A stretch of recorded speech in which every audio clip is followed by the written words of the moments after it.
नमस्ते दोस्तों, आज हम बात करेंगे उस बैंड की जिसे कभी the world's most dangerous band कहा जाता था।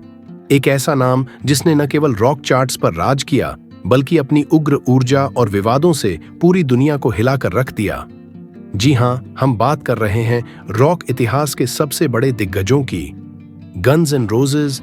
इस कहानी की शुरुआत होती है 1985 के लॉस एंजल्स में। यह बैंड दो स्थानीय ग्रुप्स हॉलीवुड रोज और LA गन्स के मिलन से बना था। शुरुआत में इसके सदस्य गायक एक्सल रोज, गिटारिस्ट ट्रेसी आई Guns, Izzy Stradlin, drummer Rob Gardner और बास प्लेयर ओले बैच थे। लेकिन जल्द ही बदलाव हुए। ट्रेसी आई गन्स के जाने के बाद स्लैश आए और जल्द ही डफ मैककागन और स्टीवन एडलर भी जुड़ डहा गए। 4 जून 1985 को वह ऐतिहासिक क्लासिक लाइनअप तैयार हुआ जिसने रॉक की दुनिया को बदलने का फैसला किया था। बैंड का नाम गन्स एंड रोजेज कोई सोच समझकर रखा गया दार्शनिक नाम नहीं था। Thanks for hanging out with me today. If you enjoyed the video, give it a thumbs up and subscribe to join the community. असल में यह उन दो पिछले बैंड्स का मेल था जिनसे मिलकर यह बना था LA गन्स और Hollywood rose.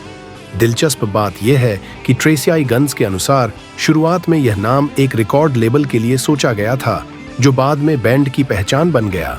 Guns and roses का साउंड केवल हार्ड रॉक नहीं था, यह पंक, ब्लूज और हेवी मेटल का एक कच्चा और आक्रामक मिश्रण था। जहां 80 के दशक में ग्लेम रॉक का बोलबाला था, इन्होंने एक ऐसा संगीत पेश किया जिसमें ईमानदारी और गुस्सा दोनों थे। इनके म्यूजिक पर क्वीन, AC/DC और एरोस्मिथ जैसे बड़े कलाकारों का गहरा असर था। बैंड का चेहरा थे एक्सल रोज, जिनकी आवाज 5 अष्टक ऑक्टेव्स तक फैल सकती थी, जो उन्हें रॉक के सबसे शक्तिशाली गायकों में से एक बनाती है। उनके साथ थे स्लैश, जिनके जादुई गिटार रिफ्स और उनकी प्रतिष्ठित टॉप हैट ने उन्हें एक ग्लोबल आइकन बना दिया। इजी स्ट्रैडलिन रिदम संभालते थे, डफ मैककागन बांस पर थे और स्टीवन एडलर ड्रम्स पर। बाद में मैट सोरम और कीबोर्डिस्ट डिजी रीड भी इस सफर का हिस्सा बने। सफलता का स्वाद चखना आसान नहीं था। 1987 में इनका पहला album apatite for destruction release हुआ। शुरुआत में इसे उतनी पहचान नहीं मिली, लेकिन जब MTV ने वेलकम टू द जंगल का वीडियो दिखाना शुरू किया तो मानो आग लग गई। यह एल्बम अमेरिका के इतिहास में सबसे ज्यादा बिकने वाला डेब्यू एल्बम बन गया, जिसकी 3 करोड़ से भी ज्यादा कॉपियां दुनिया भर में बिकीं। 7. Discography summary. इनकी डिस्कोग्राफी में कई मील के पत्थर शामिल हैं। एपेटाइट फॉर डिस्ट्रक्शन 1987 रॉक जगत को बदलने वाला एल्बम। GNR लाइज 1988, जिसमें पेशेंस जैसा यादगार हिट गाना था। Use your illusion I&I 1991 rock इतिहास में पहली बार एक ही बैंड के 2 एल्बम्स चार्ट पर नंबर 1 और 2 पर एक साथ रहे। द स्पगेटी इंसिडेंट 1993 पुराने गानों का एक शानदार cover album. Chinese democracy 2008 rock इतिहास का सबसे महंगा एल्बम जिसे बनाने में $13 मिलियन खर्च हुए। इनका सबसे प्रतिष्ठित गाना स्वीट चाइल्ड ओ माया है, जो एक्सल ने अपनी तत्कालीन गर्लफ्रेंड एरिन एवर्ली के लिए एक कविता के रूप में लिखा था। वहीं welcome to the jungle Los Angeles के संघर्षों और वहां की कठोर हकीकत को बयां करता है। और नवंबर रेन अपनी भव्यता और स्लैश के ऐतिहासिक सोलो के लिए आज भी अमर है। गन्स एंड रोजेस के लाइव शोज किसी ज्वालामुखी की तरह थे।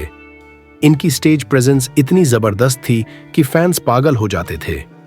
लेकिन यह बैंड अपनी अनुशासनहीनता के लिए भी बदनाम था। एक्सल का अक्सर घंटों देरी से स्टेज पर आना और स्टेज पर ही सुरक्षा कर्मियों या फैंस से भिड़ जाना इनकी खतरनाक इमेज का हिस्सा बन गया था। लेकिन जहां इतनी शोहरत होती है वहां विवाद भी होते हैं। नशीली दवाओं की लत के कारण स्टीवन एडलर को निकाल दिया गया। एक्सल और स्लैश के बीच व्यक्तिगत और रचनात्मक मतभेद इतने बढ़ गए कि 1996 में स्लैश ने बैंड छोड़ दिया। 1998 तक एक्सल रोज बैंड में एकमात्र मूल सदस्य रह गए थे। हालांकि दशकों के इंतजार के बाद 2016 में स्लैश और डफ वापस आए और not in this life time tour के साथ एक ऐतिहासिक पुनर्मिलन हुआ। आज गन्स एंड रोजेस ने दुनिया भर में 10 करोड़ से ज्यादा रिकॉर्ड्स बेचे हैं। उन्होंने ग्रीन डे, फू फाइटर्स और अवेंज्ड सेवनफोल्ड जैसे अनगिनत बैंड्स को प्रेरित किया है।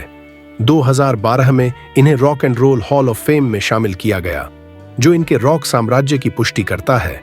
लॉस एंजल्स की गंदी गलियों से लेकर दुनिया के सबसे बड़े स्टेडियमों तक गन्स एंड रोजेज का सफर संघर्ष, सफलता और शुद्ध रॉक एंड रोल की कहानी है। विवाद चाहे जो भी रहे हों, लेकिन जब गिटार पर स्लैश की उंगलियां चलती हैं और एक्सेल की आवाज गूंजती है तो वक्त थम सा जाता है। रॉक इतिहास में इनकी जगह हमेशा के लिए सुरक्षित है। तो दोस्तों, आपका पसंदीदा गन्स एंड रोजेज सॉन्ग कौन सा है? कमेंट्स में जरूर बताएं और चैनल को सब्सक्राइब करना न भूलें। If you have a friend who'd love this, please share it around.